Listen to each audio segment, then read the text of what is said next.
તો રાજકોટ જિલ્લાના ધોરાજી તાલુકામાં અચાનક આવેલા માવઠાને કારણે રવિ પાકમાં ભારે નુકસાન નોંધાયું છે। ત્યારે ખાસ કરીને ઘઉંનો પાક તૈયાર થઈ ગયો હોવા છતાં વરસાદ અને પવનને કારણે ઢળી પડ્યો છે, જેને કારણે ખેડૂતો મોટી મૂંઝવણમાં મુકાયા છે। ત્યારે ઘઉંના પાક ઉપરાંત ચણા, જીરું અને અન્ય રવિ પાકોને પણ નુકસાન થવાની આશંકા વ્યક્ત કરવામાં આવી રહી છે। ત્યારે પાક કાપણીના સમયે આવી કુદરતી આફત આવતા ખેડૂતોની મહેનત પર પાણી ફરી વળ્યું છે। ખેડૂતો દ્વારા સરકાર સમક્ષ તાત્કાલિક સર્વે કરીને યોગ્ય વળતર આપવામાં આવે તેવી પણ માંગ ઉઠી રહી છે। આ સાથે જ કૃષિ વિભાગ દ્વારા તાત્કાલિક માર્ગદર્શન અને સહાય આપવામાં આવે તેવી પણ અપેક્ષા વ્યક્ત કરવામાં આવી રહી છે। લાખણી ધોરાજી તાલુકાની અંદર બે દિવસ પહેલા માવઠું પડ્યું, વરસાદ પડ્યો। એ વરસાદ ચોમાસા જેટલો 1.5 થી 2 ઇંચ વરસાદ પડ્યો। અત્યારે ખેડૂતનો માલ અત્યારે શિયાળુ પિત્તની અંદર એડા, ઘઉં, કપાસ, જીરું, તુવેર જે પાક હજી 60 થી 70% બજારની અંદર ખેડૂતનો માલ ઘરમાં આવી ગયો હતો, 30 થી 35% ખેતરની અંદર અને માલ ઊભો હતો, તે નુકસાન થયું છે।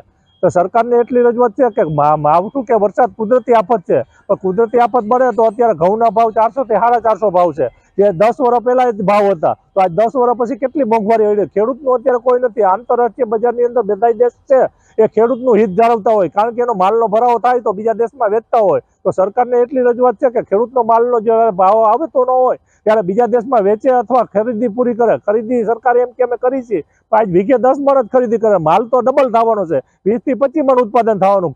આધુનિક ખેતી સરકાર જ પોતે એમ કે ઉત્પાદન ડબલ લેવડાવશું ખેડૂતમાં, તો ડબલ ઉત્પાદન લે તો ખરીદી કરે તો પૂરેપૂરો।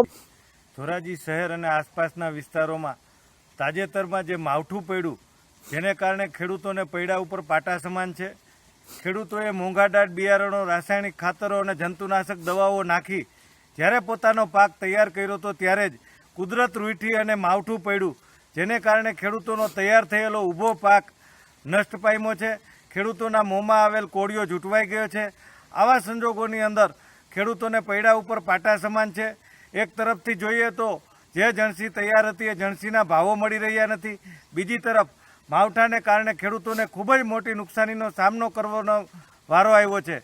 ત્યારે જગતના તાત ઉપર આવી પડેલ માવઠાના મારને સરકાર દ્વારા જો કોઈ સહાય કરવામાં આવે અને એનું તાત્કાલિક સર્વે કરવામાં આવે એવી અમારી માગણી છે। અને સરકાર ખેડૂતોને ધોરાજીની અંદર અને ગુજરાતના મોટા ભાગના વિસ્તારની કમોસમી માવઠું પડવાના કારણે ખેડૂતોને ખૂબ આર્થિક રીતે મોટી નુકસાની ગઈ છે। જીરું અને ઘઉં અને ખાસ કરીને ધાણા જેવા કિંમતી પાકોની અંદર જે જમીનની અંદર ભળી ગયા છે।